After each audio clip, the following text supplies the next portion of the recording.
Evan, thanks for joining us. You've had a front row seat to the tensions between Canada and the U.S. when you were covering Donald Trump's first term, and here we are on the cusp of another Trump presidency. The government recently announced a $1 billion-plus border plan. They've threatened retaliatory tariffs, and yet Trump, who's vowed to impose the tariffs as of January 20th, which is his first day in office, has not backed down. So what else does Canada need to do? Well, buckle up. These tariffs are coming as surely as snow is coming in these months. So this is not going to be a happy new year for the Canadian economy.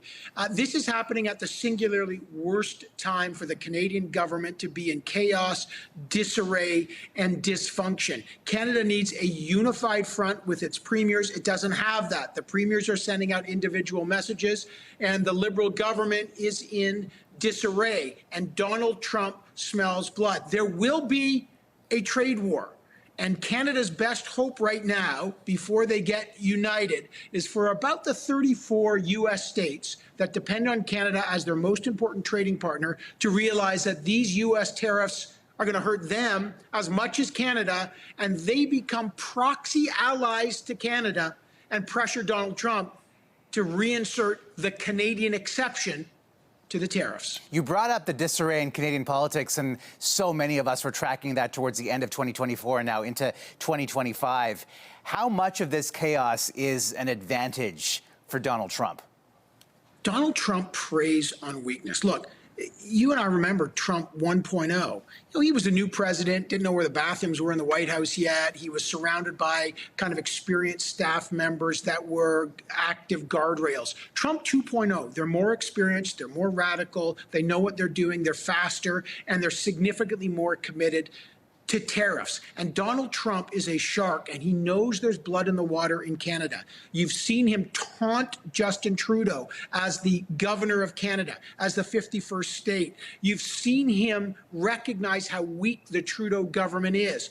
Now, let's just talk about that. He has made comments that Canada could be the 51st state, Omar. You know, Canadians officials have originally dismissed that as a joke, but that taunt has now become a trial balloon. He's repeated it again and again. His son has repeated it. It's on Fox News. It's becoming something. Canadians have got to take Donald Trump seriously and literally on tariffs, on his isolationist policies, and even, and this is remarkable and unprecedented to say, even when he says Canada should become the 51st state. Canadian leaders got to take that seriously, and they've got to start protecting Canadian sovereignty, and that will mean potentially a long and painful trade war. And so far, Canadian officials have been sort of brushing that off and saying it's part of Donald Trump's humor. He's been taunting, he's been trolling on social media, as you've mentioned. He also had some harsh words for Chrystia Freeland after she resigned as finance minister before the holidays. For the Liberals, though, how much weaker is their negotiating team for having lost her, especially given her work on the trade file during the first Trump administration? It's a great point. Look, the Liberal government's weak on a lot of fronts. They have external problems with low in the polls, and they've got to have an election by October. And internally, they're in massive disarray, and the Prime Minister is at his most precarious and darkest hour.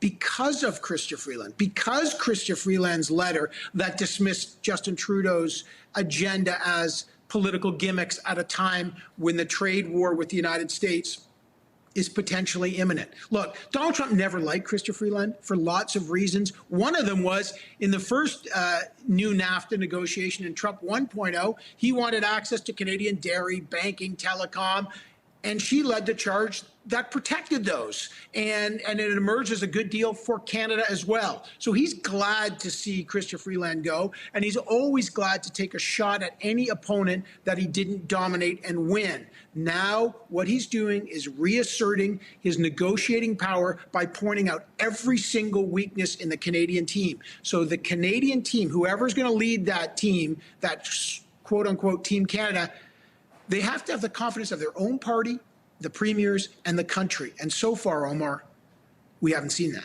Evan, just quickly before I let you go, as somebody who has his finger on the political pulse in both countries, having seen what happened in the U.S. in November with their election, and given that we are now in an election year, what's the lesson for Canada as you look ahead to 2025? Omar, 2024 was the very horrible, very terrible, very, very bad year for all incumbents, right? Joe Biden lost. In France, the government fell, or almost fell. The German government fell. The UK, all around the world, incumbents fell or lost support. Justin Trudeau, as an incumbent, is facing a brutal uphill battle, 20 points plus behind in the polls. Really, the lesson is the electorate around the world are angry. They want change now. They don't want principles that are theories like let's protect democratic institutions. They don't want to talk about culture wars. What they want to talk about is inflation and getting it down. And even though some incumbents say, hey, inflation is down, they're blamed for inflation because inflation hurts everyone. Also, immigration is a huge issue, and immigration is now linked to high housing prices. Very dangerous combination for incumbents in Canada and in the United States. And finally, disinformation. The algorithms of anger that are disuniting people really stoke that fuel. And they are much better at painting a very dark picture than a very bright one. And so incumbents, whether they're Democrats or anything, are facing a very big uphill battle again in 2025, and that will play out in Canada as well. It will certainly be a very busy year. All right, Evan, always a pleasure. Thank you so much, and Happy New Year to you. Can we say that, Omar? Let's say it anyway. Happy New Year. Happy New Year.